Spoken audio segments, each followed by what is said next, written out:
All right. Welcome, everybody. I decided to go early just a couple seconds. My guest was like, holy crap, it's the longest countdown ever. And I'm like, yeah, pretty much. You don't realize it when you're sitting there watching it. It's just like watching grass grow, I guess, before that thing goes.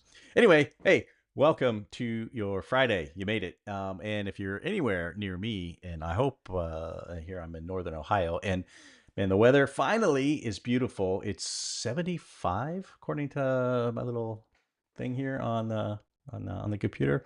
That's awesome. I'm locked in the basement, so at least until the show's over, and then I'm going outside. I should have done the show outside. I should have just grabbed the laptop, gone up there, and done it. My guess, I can see him. He's shaking his head. Yes, absolutely. uh, but yeah. Oh, you got wins, Megan, huh? I don't have any winds. It says it's windy, but I was just upstairs and I had to jet down here because almost forgot about the podcast. And I was like, oh, we got to get down there. So yeah, um, hmm, not windy here as of yet, but you know, it's Ohio, like we say here. It's like if you don't like the weather, wait a minute, it will change. So, and that's very true. So, there we go. We got a good show lined up. Good show lineup. Not an old person, but an old guest of the show that's been on the show probably, oh, great goodness. I don't know. It's been quite a few times. So you'll see him in just a minute, but I do have some other things to run through prior to that. I always forget this. If you are not a member of Cyber Social Hub, why not is my first question. Why not? Because it is, I'm trying to unlock my screen. There we go. It is free, 100% free. And you get access to all sorts of resources. And if you're not, at least join up for the mailing list. You can head over to cybersocialhub.com and sign up. Also, make sure you guys, I don't know which button's the right button here. I'm going to screw this thing up. I'll just use the one on the corner there. It says subscribe. There you go. See it down there in the corner. What that does is helps YouTube algorithm, it is a Google thing, for investigators looking for, I guess I don't want to claim us as interesting, but interesting or informative. And there may be another misnomer as well, but information on digital investigations. So they can easily find us. Google thinks that we're actually liked, I know. And then they'll put us higher in the list of search. So there it is with that. Okay, so let me move on to this next one here. Make sure I'm still not muted. All right. So there's some free stuff for you from our friends over at Page Freezer. Now, you guys know Facebook is a wealth of information. I think there's, 3 billion active users monthly? Insane. Absolutely insane. So, lots of resources for digital investigators on gathering, intelligence on individuals, organizations, groups, businesses, events, whatever. It's on Facebook. You're bound to find it. And this guide right here that you're seeing, that's called the Facebook OSINT Investigation Guide, is absolutely free to you. Friends over there at Page Freezer, if you've ever seen their webinars they've done with this, phenomenal, amazing work. They're going to give you this guide for free, and you're going to learn some real practical techniques for how to search profiles, posts, analyze different group activities. Also, might be able to uncover some hidden connections and kind of tackle those challenges of investigating private profiles, because we know those are a bear to go after. And also, of course, capturing legally defensive evidence before it gets deleted. That's the important part for what we do, right? If you're just a stalker, don't download it, because it's going to arm you with some things that don't do it. But yeah, you see the QR code over there. I'm hoping it works for everybody. Let me know if it does not. I am going to have to put a link to this in the show notes somewhere, because I realized when we switch to afterwards, this goes audio only, like on Spotify and Apple Podcasts. Then you guys can't obviously see the QR code. We want to make it available to you. So look in the show notes. I'll have something for you guys together. All right. If you guys haven't been paying attention, again, thanks to our friends at Page Freezer. Again, highly recommend you guys go check that out. And if you need it a couple seconds longer, I'll leave it back, or I can always go back to it. Not a big deal. All right. So as you know, or you may or may not know, something that we could could do is this, or have done in the past shows, is we're giving away all kinds of swag. Why? Because Kevin got a laser. Uh, what's it called? Just a laser engraver. That's, I guess, is the proper term. Where I have all kinds of fun stuff, and some of it's branded the Cyber Social Hub. Some of it's just fun stuff. So we're picking someone who goes to this QR code and just signs up. And we'll pick a winner out of that. It's random. We have a randomizer that just says pick it, and it picks it for us, and we ship you this thing. So if you get random mail from us, that's what it is. It's going to be some kind of weird swag. This is the one I don't know if I showed this last week or not, because it's still sitting here. I'm guessing I had it in front of my desk for a reason. This black stuff on here won't be on here when we ship it. It washes right off. Don't worry about it. But I need it on there for the laser not to pass right through the glass, right? And you can see kind of here it says Cyber Social Hub on this side, and it's just going to be white on the glass. And then on this side it says Nerd Police, and it's not going to focus real well, but there it is. It says Nerd Police. I don't have one that's like not. I don't think I do. No, I do right here. I put my pens in it. So this one is one of our products. It just says Blue Line Intel. I have foam in it just for and then the American flag on it. So yeah, we got all kind of neat stuff. That way you can see what it looks like without the black chalky material that the laser needs to cut the glass on it. But the secret word, here it is. It's not Ovaltine. So those of you who get that are my new heroes. Those of you who don't, you'll have to figure it out on your own. The actual secret word is Truxton. All right, so go to the QR code, fill out the information, and now you know the secret word for this particular podcast. Now, here's the catch. There's a catch. Yeah. So if you're watching this podcast, we go live on Fridays. Today is April 18th, and Eastern time right now in US is 2:08 p.m. If you're watching this sometime on Monday, after April 18th, we take the form down. So we leave it up for just a few days over the weekend and part of the day on Monday.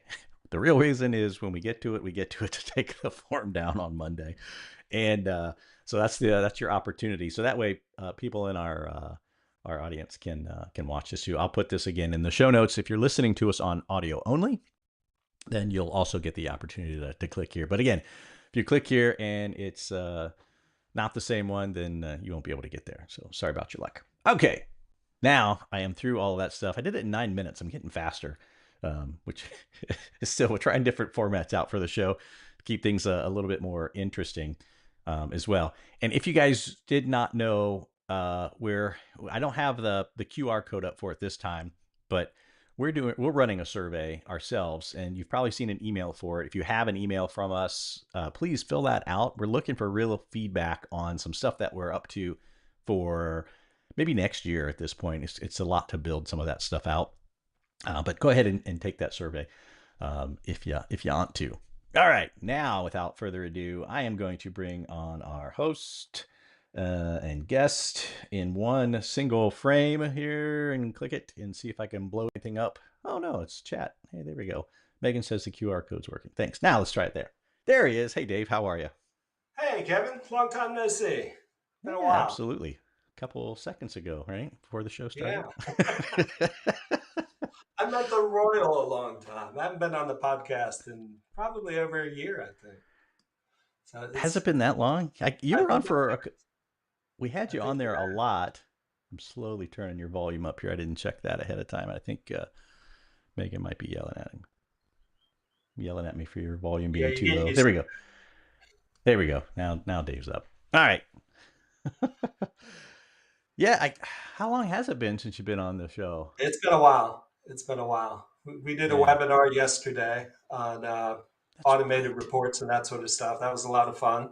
So it's good to get back in touch with some people that I haven't seen online in quite some time. So good to be here. That's right. Megan says it's been over a year since you've been on. Holy cow. Really? That long?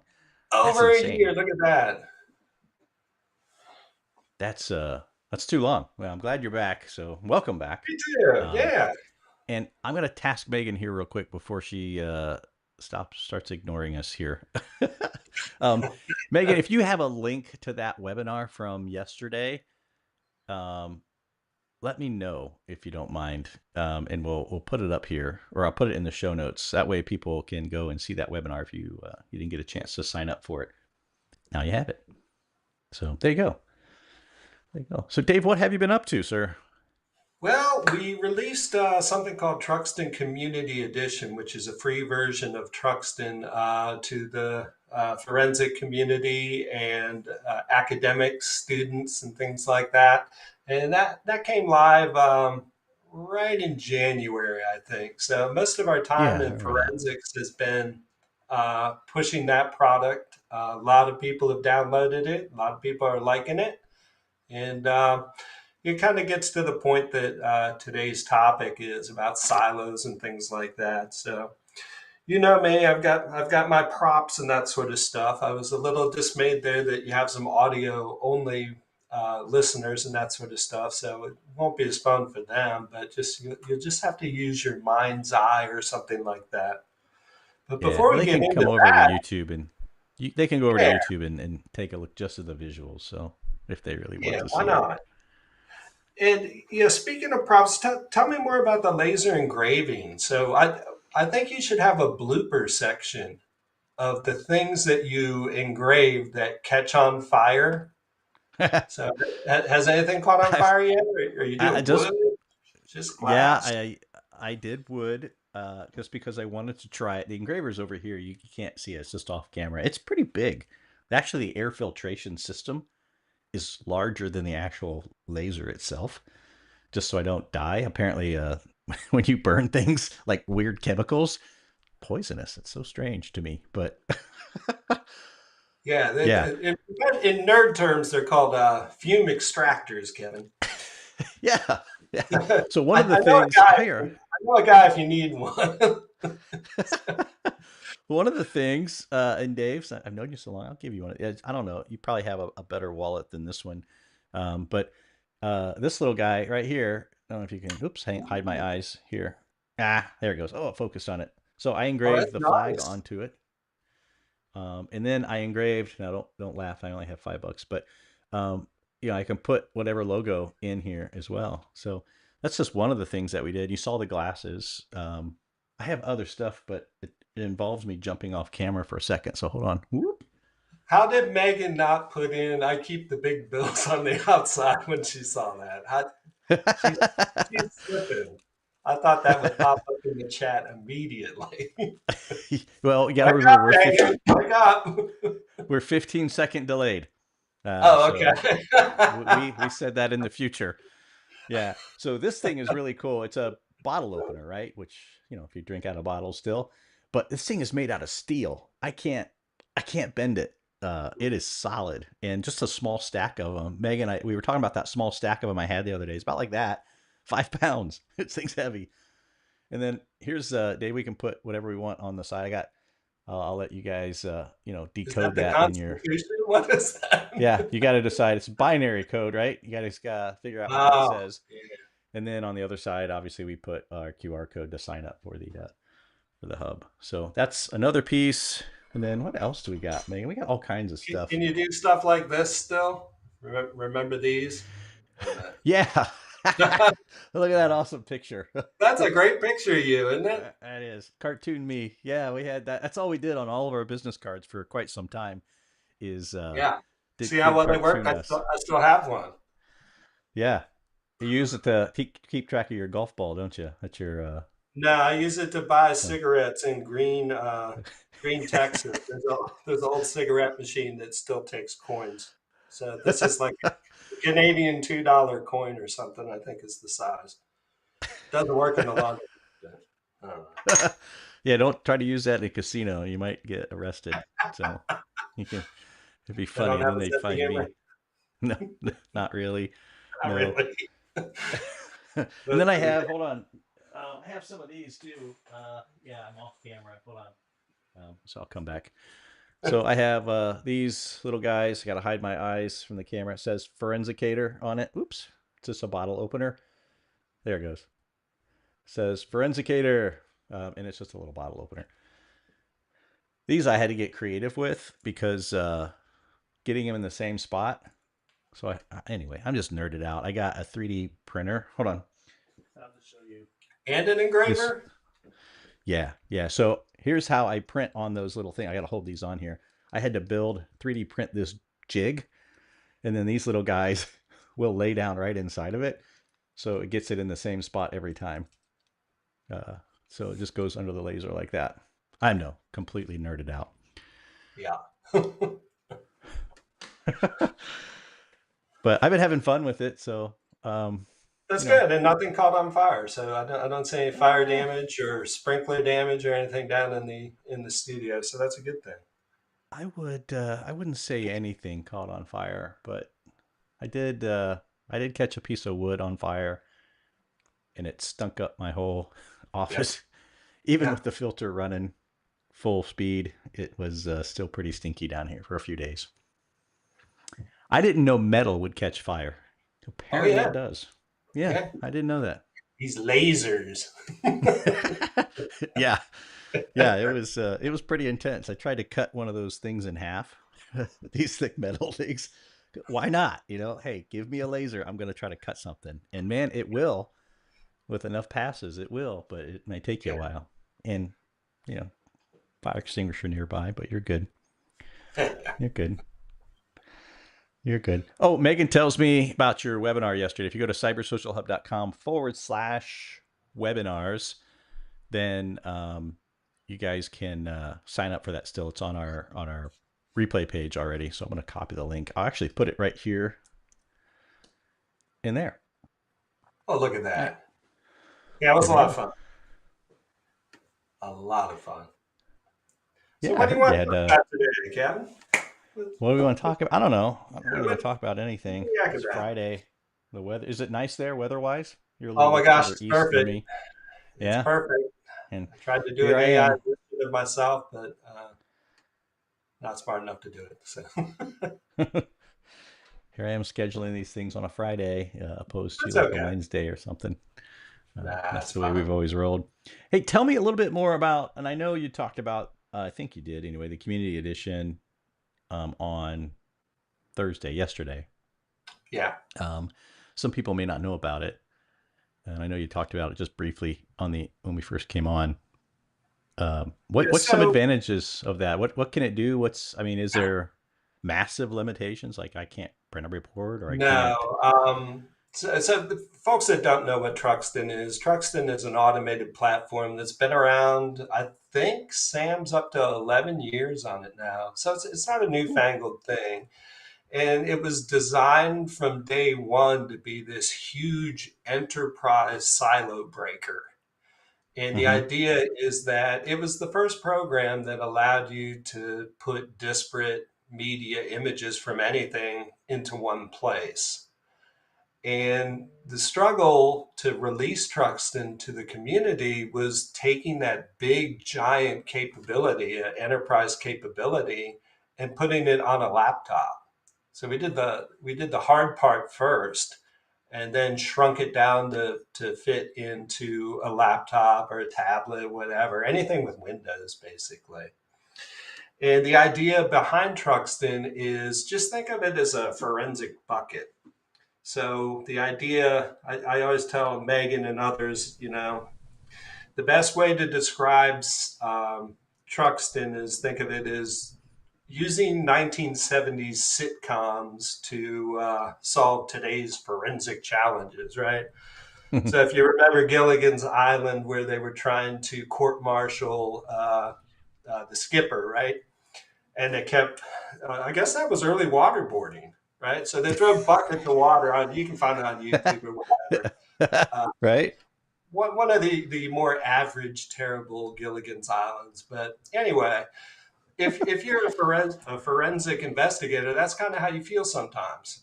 You're just strapped to a coconut tree, and people are just throwing palm tree buckets of water at you until you can't take anymore. You're just overwhelmed by the tsunami of data coming in, right? And it's not just the volume of data, it's the different types. Mm-hmm. So just think Yeah. about the folks that come on this podcast. So I know my friend Jansen's been on here with Decero, right? The guys from Page Freezer, cool product, by the way. And anybody else that comes on here, just over the last 5 years, look at how many tools, new tools there are that give you capabilities, or tools that have been around for a while that all of a sudden do a lot more things.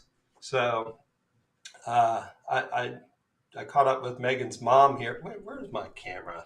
I saw I'm Megan's mirroring. mom's watch here. So there's an Apple Watch, right? Okay.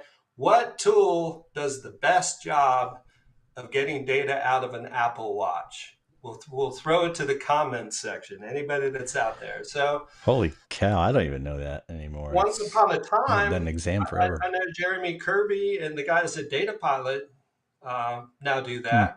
So you can Yeah. hitch that up to a Data Pilot and get that. And I know that Mobile Edit does a pretty good job with it nowadays. So all of these different tools, what happens is that I have a bunch of specialized tools. Maybe it's for an Apple Watch. Maybe it's something for like a CFID, for a drone, or Janssen stuff, Decero. Um, but a Garmin, like a Garmin fitness watch. Well, that worked out really well for the people that are just listening. I'm holding up a Garmin watch that you can't see. I It's keep not forgetting in frame. So anyway, to remind people to do that. Yeah. so if you're doing something, what you need to do is you would choose the best tool to get the data, right? Should that be a rule one in digital forensics? Use the best tool to pull the data out of the device. Yeah. So if Ron's that's a got his opinion. red What it is. You see meeting, it down there. Put it. there you go. A Yeah. ham. Shout out to Ron Mays, a hammer. Very, very good.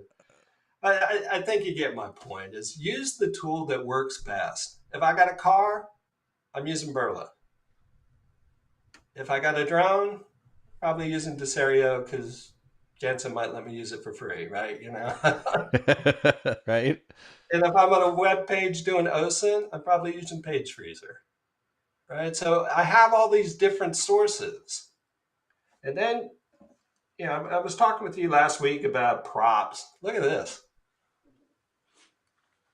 Yeah. Oh, okay. It's Microscope a of some type. microscope, but guess Yeah. what? It's all digital. It has like an SD card that goes in the top of it and that sort of stuff. This microscope is only designed to look at coins. Okay, so Really? if I'm looking at a coin, yeah, it has a little thing. I was looking at your coin. Hang on. I'm gonna bring this up a little bit. Yeah, so I was looking at this. You keep showing my coin, And man, the best from like 3 tool years to do ago. that was this.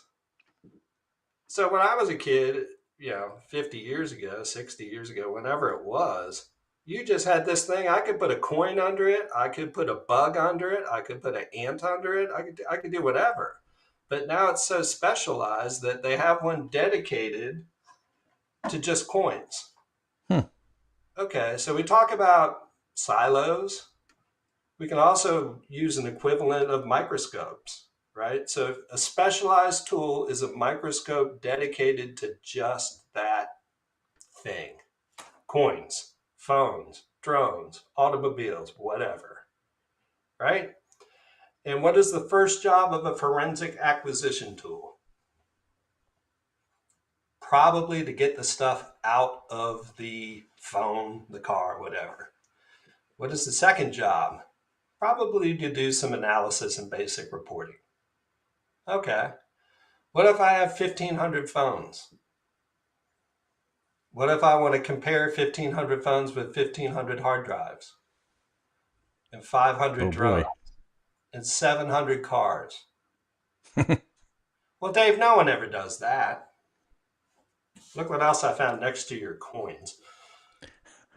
Man, I'm nervous here. What do you got there? I Can't read have it. the Quick guide to NGIC's gangs. Quick Guide to Gangs. So there's two funny things about gang investigation. Well, I guess they're not funny. It's a serious topic, right? Okay. So See all these federal agencies there? Gotcha. Yeah. So it's a consortium standing together against gangs. We got the Homeland Security, we got the FBI, we got the Secret Service, we got the Department of Defense, we got CBP, we got DEA, we got all of them, right? So you can have siloed forensic images that come from different sources, and you can have siloed organizations or teams that might be from different organizations, or they could be in different geographic locations. So it's kind of like a wheel with a bunch of spokes. Is there any Mm-hmm. way that you can effectively get to the middle of that and give them a hub and let them put all their crap in there at once? So kind of back to the sitcoms thing, you got your Truxton bucket, you throw all your stuff in the Truxton bucket. The next step is the I Love Lucy conveyor belt.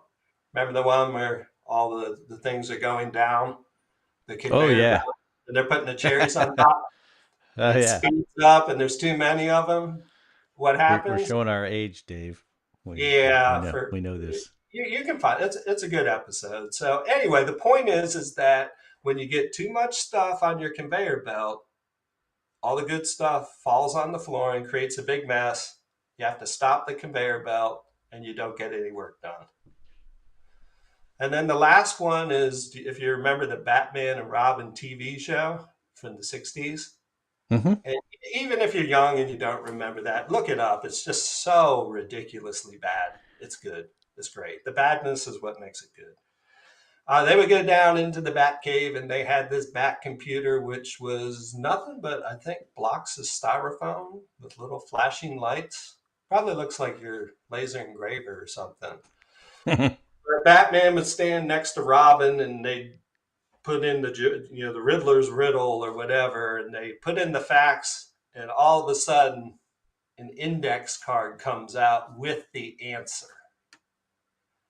So that's automated forensics, right? Well, how can I believe that it's true? You put all this stuff in a bucket. How do I know that that's real? That card. Are you right? How do I find out if you're right? And a lot of people really, for good reason, don't trust automated forensics. But if you kind of look at Truxton and look for yourself, go to truxtonforensics.com, download the free software, and put in 5 gray key polls, right? And just see what happens. Once you put things in the bucket, you automatically get preliminary reports, a summary of all your media, a summary of all the unique artifacts, consolidated contacts, all the phones, address books are put together in one thing and deduped, um, and a geographic locations report. So if there's 400 pictures in there and there's 377 EXIFs, there's a KMZ. Bang, put it in Google Earth, put it in Bing. So if you show me the where, I can probably find out the when. So the idea is to kind of give you the 20% that likely matters automatically on a silver platter. So that's what Truxton does. The community edition, what's the catch, right? There's only 3 things that you can't really do with it. Number 1, you're limited to 25 pieces of media.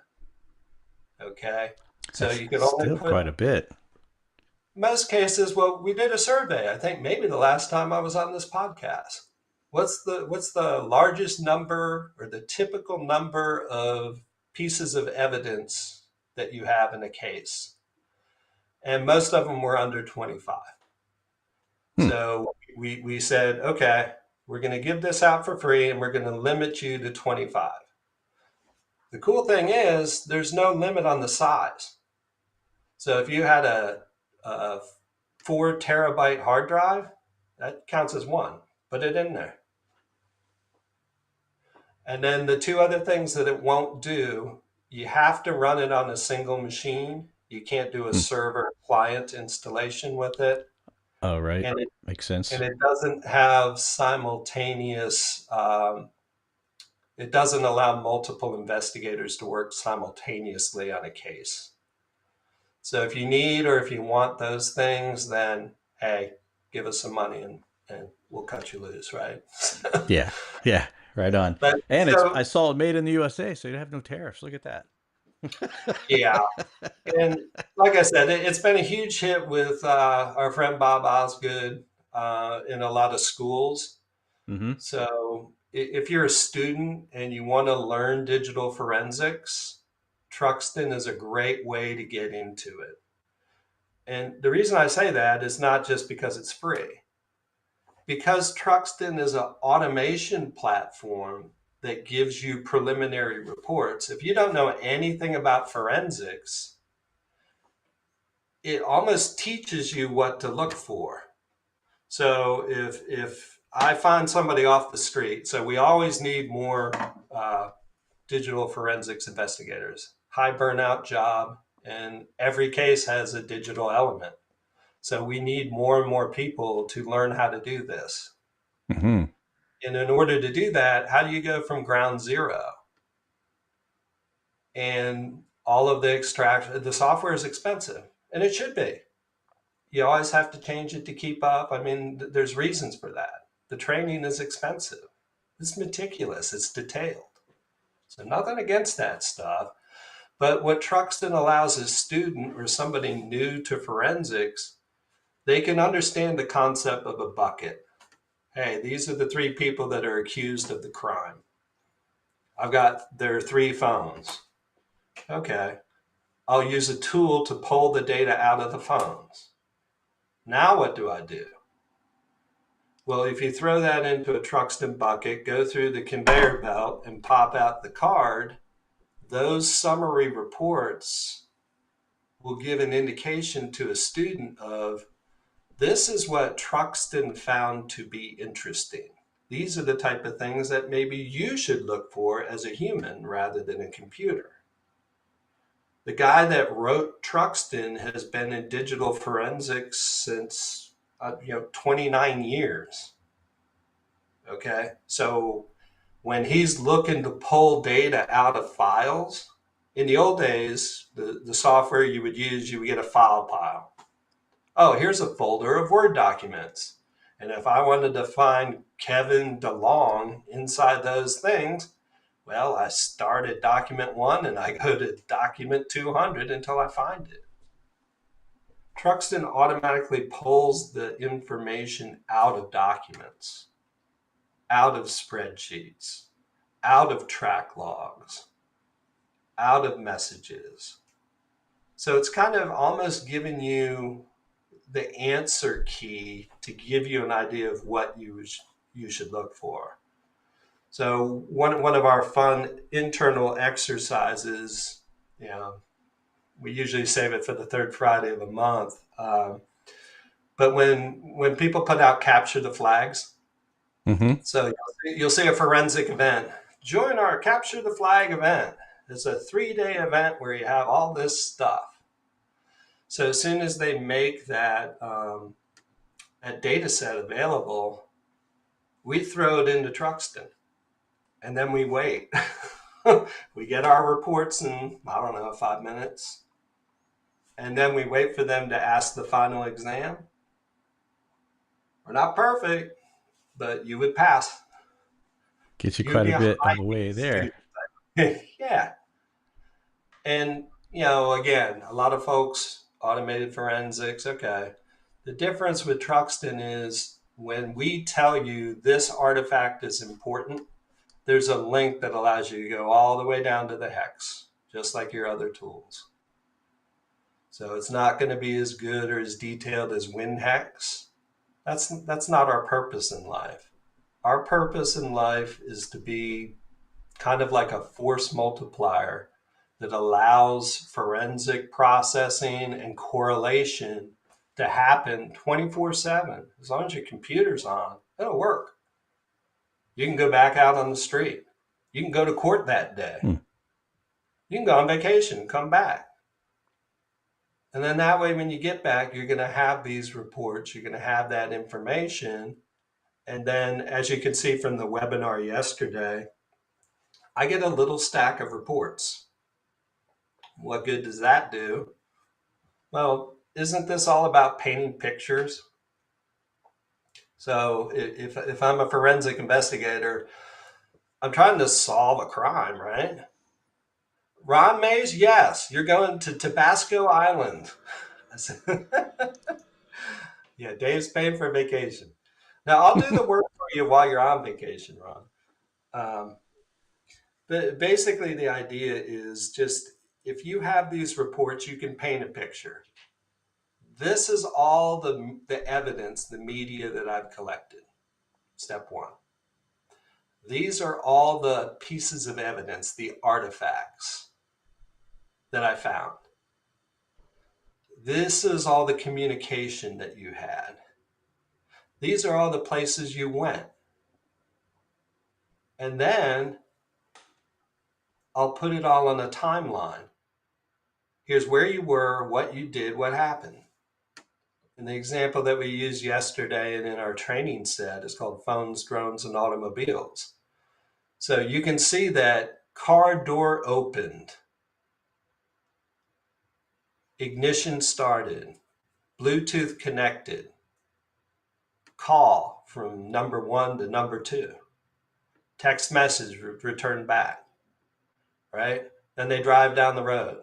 They get out of the car. Wait a minute. Before, 2 doors open. This time only 1 did. Okay, 8 hours later, you find the car. There's still somebody in it. Not in really good shape, but there's still somebody in it. Right. But it's about painting a picture. So who do you want to paint a picture for? Prosecutor. A corporate board that's doing a review of, IP theft or something like that. 12 people in a box when the weather's nice outside. You're going to bore them? Well, I took the UFEDR and did this. It's like, okay, that CIA guy that they had the trial, that trial went into a mistrial because the forensic people bored them to death. It's like, what are you talking about? He went here, he did this, leave it at that. What about an accused? Hey, man, here's what we have. We put this into this thing we call Truxton. Here's what you did. Here's who you talked to. Here's where you went. Still want to fight this? Or are we going to work on some kind of a deal? So again, it's painting the picture. And then the one that you're probably familiar with too, Kevin, is what about task force officers? How do you read in somebody to a case with all of that detail? Well, you could just give them the Truxton reports and say, hey, just glance over these and you'll get an idea of who's who. It's kind of, I'm going to explain the rules of Clue to you before we play, right? So Colonel Mustard's over here, whatever. So I think that's really where Truxton kind of comes in there. It does something uniquely different. And, our topic today is breaking down silos. Well, if you think about silos can be disparate media, right? So 5 siloed types of media. Here's all my car stuff. Here's all my drone stuff. Here's all my phone stuff. Here's all my hard drives. Okay, those are siloed because I used a specific microscope to get the data out. Mm-hmm. How can I unify that together and look at it all together? And most importantly, how do I correlate the information from those different sources? That's the fun part. That's the hard part. And that should be the automated part. Right? Yeah, that was always the challenge, is bringing all of that that information together to, like you said, paint that picture, because you have so many different specialized tools that then I had to basically pop it all together and try to make sense, which was just a ton of time to try to do that. And you're saying that with Truxton, even the community edition, you can pop it together and essentially, the silo of your mobile forensic guy, and you might have different people depending on the size of the lab or the division, that you may have separate things that you can bring that all together and kind of pop it in Truxton, and it it makes more sense. At least it would to like, because we have to, some of the things that, people forget is that they're explaining to, grandmas on the jury sometimes. And, if they don't explain it in a nice flow, it gets a little confusing.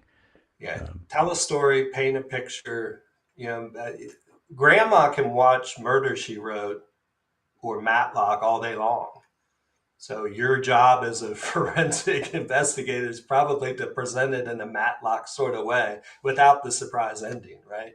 Because, you knew all along that this is what happened, and the rest is fodder, right? And the other thing about silos, have you ever heard of TGIA? It's not a restaurant. TGIA. Mm-mm. Yeah. So there's something in Texas called the Texas Gang Investigators Association. Okay. So in Texas, I don't know how many they have. I think it's 9. It could be up to 13. But what Texas has done, the state of Texas set up these individual working groups in different regions. And they were solely dedicated to working on gang and international criminal organizations. So, yeah, they go out and, arrest people and that sort of stuff. But as you can imagine, think of this, each one of these locations is made up of local police departments or sheriff's offices, right? And then there's always an FBI, a DEA, a DHS, a CBP. So kind of when I had the gang handbook out. So they have all of these loosely affiliated organizations that all have their separate networks or separate permissions for data and all that sort of stuff. So you not only have the media that is in silos, you could have the organizations in silos. So we're one team at the Rio Grande Valley. And in that team, I have the city of San Marco or the FBI, all these different pieces of the organization. How do they work together? So that's a silo that you need to break, because to be effective, they need to work together and pass on their information. Okay, so this one little area in Rio Grande Valley, they can do work. Now, there's one in Houston. So Houston is their own ecosystem. So they're doing the same thing. Should Rio Grande Valley talk to Houston, talk to Austin, talk to so regional silos, organizational silos, media silos. So you really want to find a way to bust through all of those. And then there are certain rules of engagement in terms of sharing information and evidence. So you need to be able to strategically say, no, this is sensitive data or classified data that has to be protected from here. And the big enterprise version of Truxton can do those sorts of things. Mm-hmm. And then I think the last point is, what if silos get full, right? So I don't know. I think it had to be 2 years ago, maybe even 3. I think we were at one of Jen's shows, techno security conferences, years back. And I can't remember where the guy was from, but he came up and he was like, yeah, can you read gray key polls? Because I think when gray key first came out, it didn't have any kind of analytical capability. It was just a, a tool that would just extract an image. Mm-hmm. I said, yeah, it's just a 7-zip file, I think, way back when. And said, well, I think I have 913 of them. And I said, that's okay. He's like, wait a minute. You can put 913 gray key polls in Truxton? Yeah, yeah. And what does it tell you? Well, the same thing. It'll give you all those same reports. It's just a really big case. And then it was like, okay, well, what about correlations? And that's the key part. Right. So my silo overflows. Well, how do you get rid of that data? You put it in a huge, limitless database, right? Well, Dave, that's expensive. It's Postgres, it's free.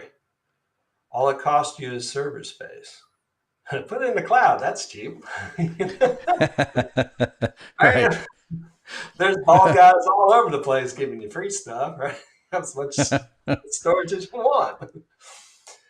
But kind of the point is that when you fill up on those things, it allows you to clear out data from your working cases, retain it for historical intelligence or analysis.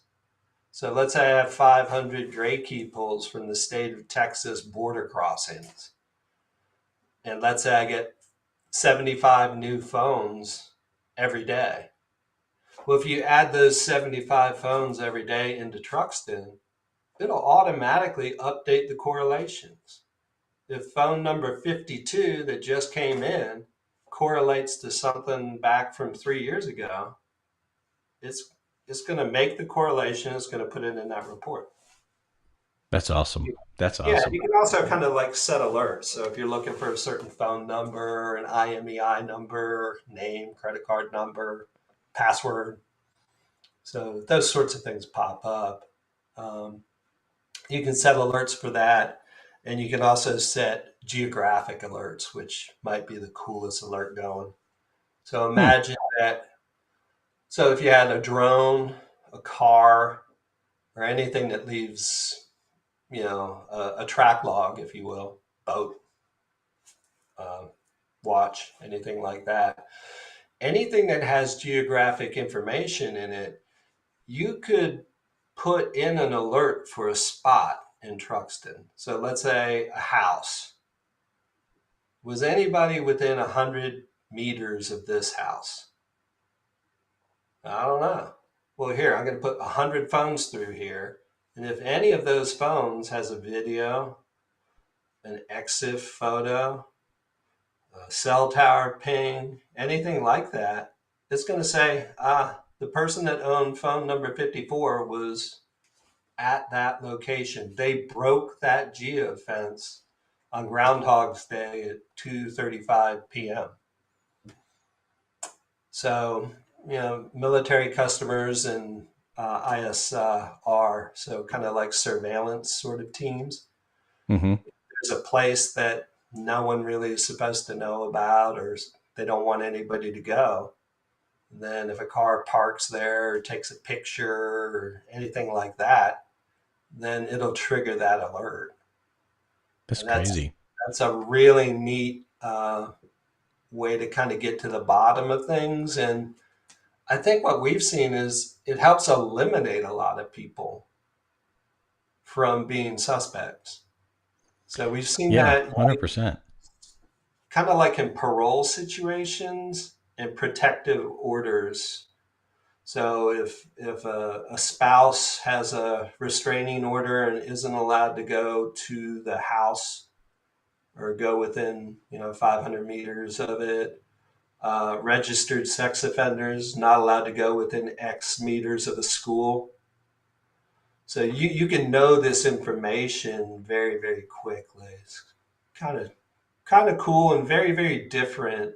And the reason it's attractive is that it's all of your media. I'm talking with my hands and knocking over my coin microscope. So it's not just your phone. It's your car. It's the drone. It's whatever. That's pretty cool. Yeah. Now, a quick question, and I'll steal your thunder a little bit because I know how awesome this feature is.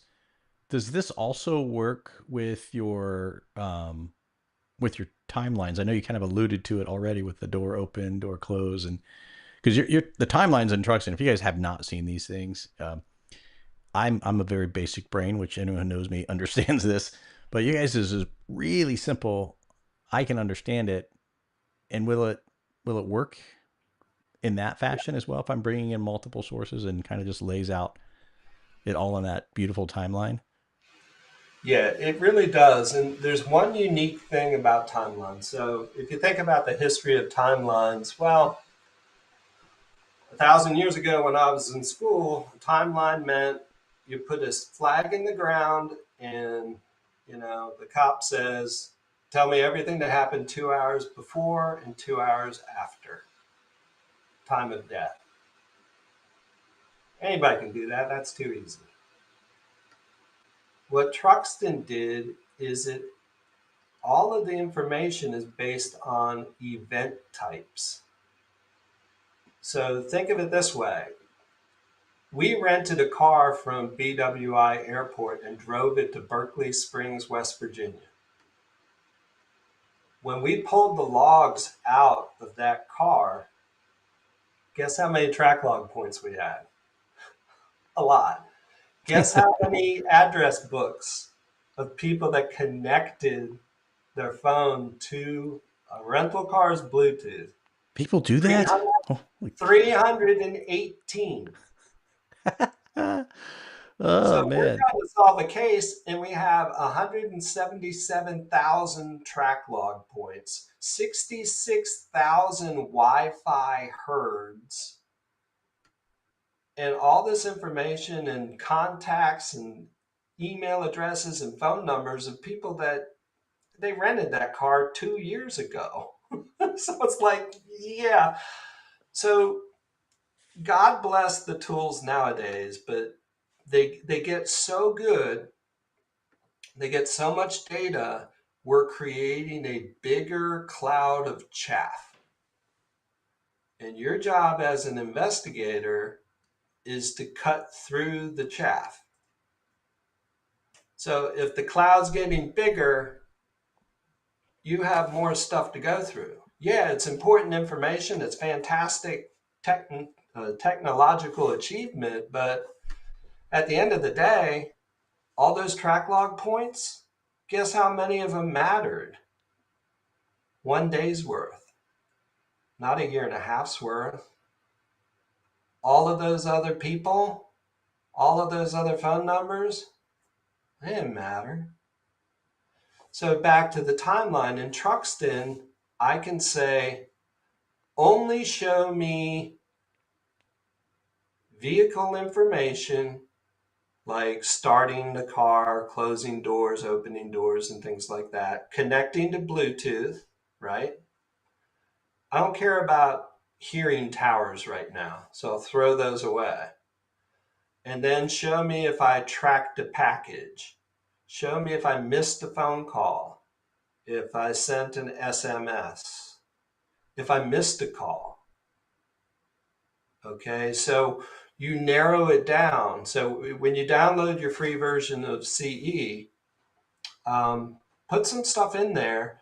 And then as you go through the timeline, select event types and just click on a few of them. And you go from 75,000 pieces of evidence to 51. And when you get it to 51, then put in your start and stop time, right?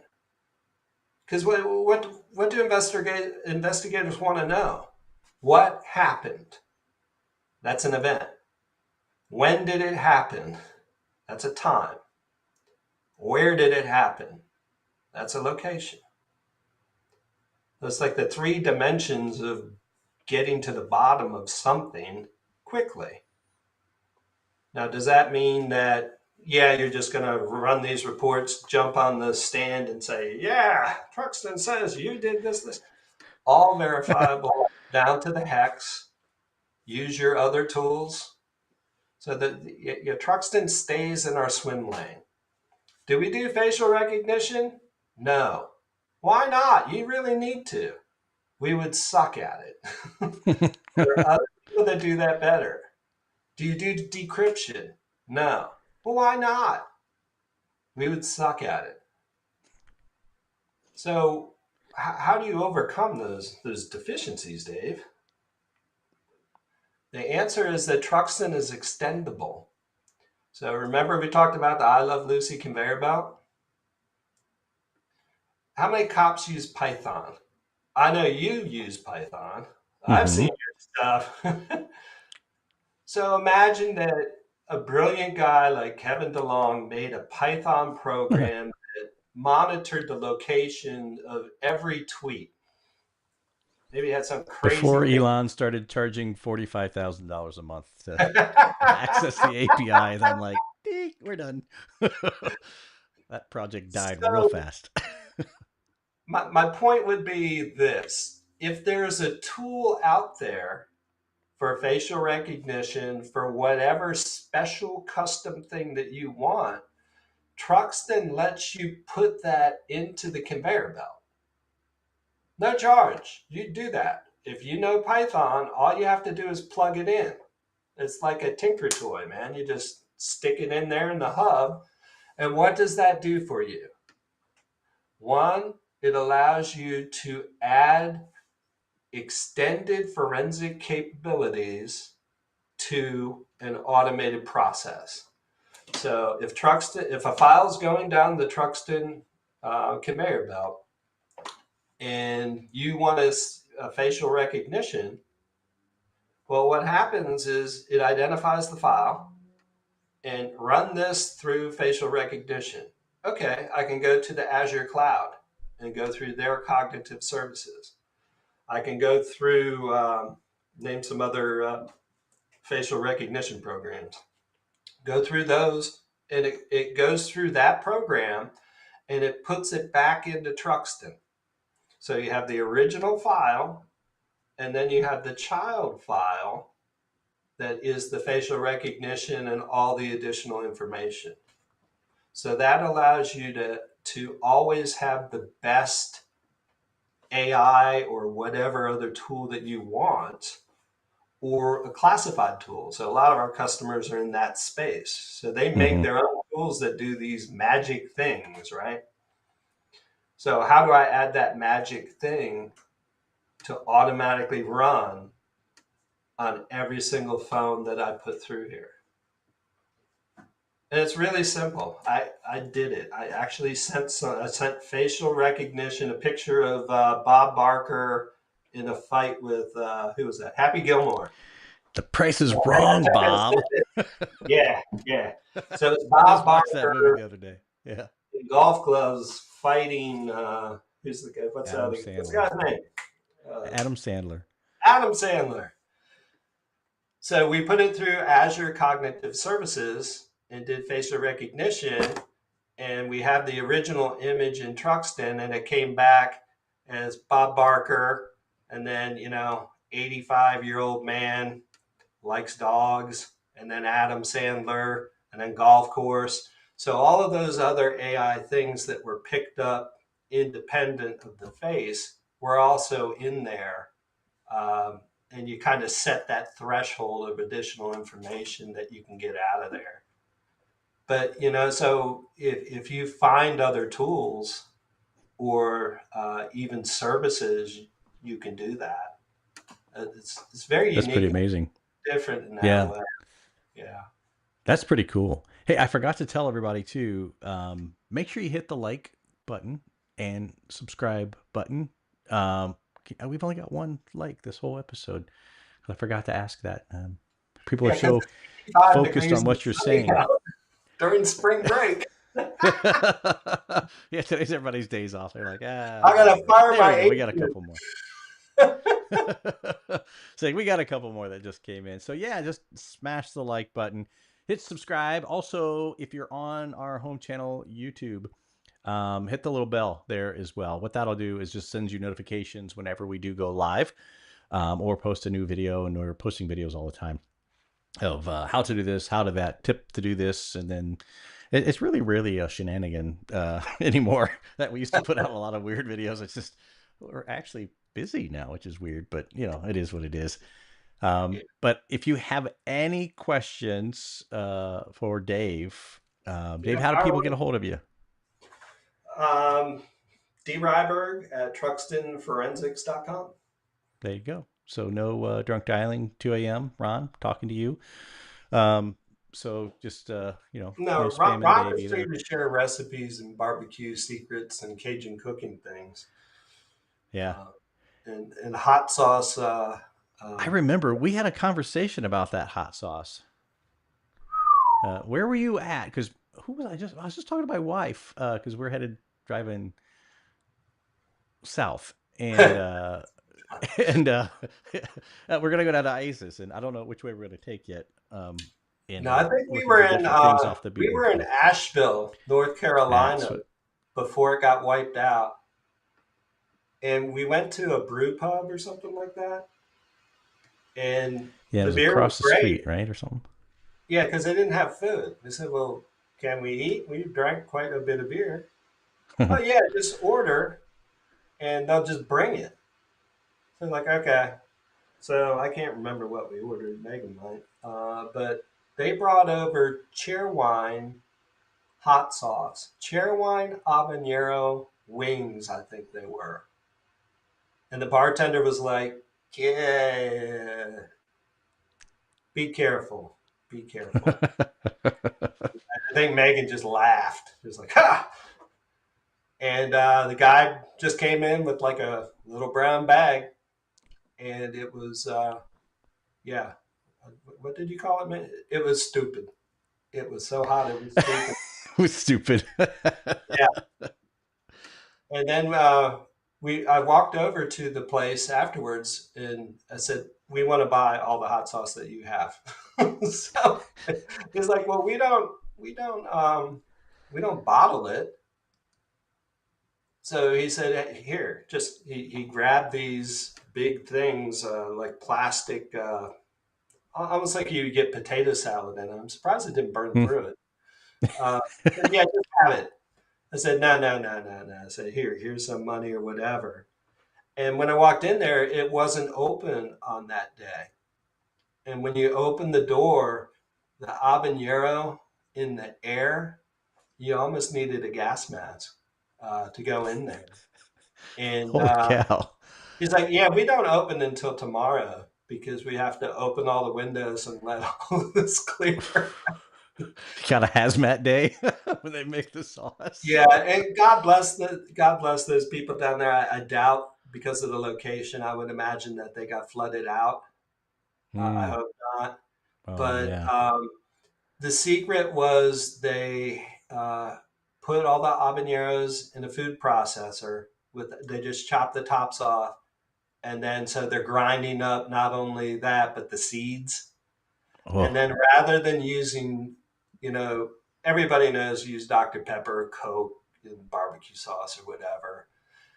Since they were a restaurant, they used the syrup.